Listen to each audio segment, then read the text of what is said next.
une musique de dessin animé pour accompagner des images d'émeutes.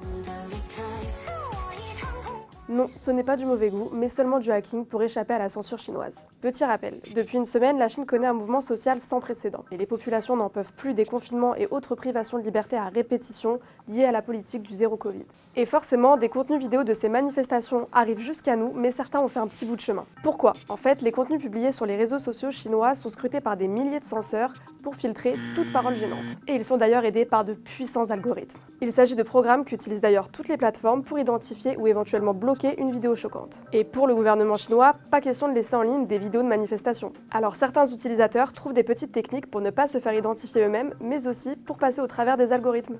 Regardez ce tweet. Initialement, cette vidéo était postée sur un réseau social chinois. Et comme vous pouvez le constater, on peut voir un joli petit filtre et une musique qui n'a vraiment pas de rapport avec le sujet. Et c'est là que ça devient intéressant. Quand l'algorithme va découvrir cette vidéo, il va analyser chaque pixel de l'image et essayer de l'identifier à quelque chose qu'il connaît déjà. Dans le cas des manifestations en Chine, il va essayer de repérer des pancartes ou des cris par exemple pour essayer de contextualiser la vidéo. Mais l'utilisation de filtres ou de musique va venir emmêler les pinceaux de l'algorithme et le troubler dans ce qu'il voit. Même histoire pour cette vidéo. Ici, un manifestant a voulu filmer le contenu qu'il voulait diffuser à partir d'un téléphone. Dans ce cas, l'algorithme va seulement constater qu'il s'agit d'une vidéo dans une vidéo et s'arrêter là. Enfin, pour le moment. Parce que ces petites techniques pour tromper les intelligences artificielles vont devenir très vite obsolètes. Forcément, les algorithmes apprendront très vite à repérer ces techniques, donc il faudra en trouver de nouvelles pour hacker le système de censure.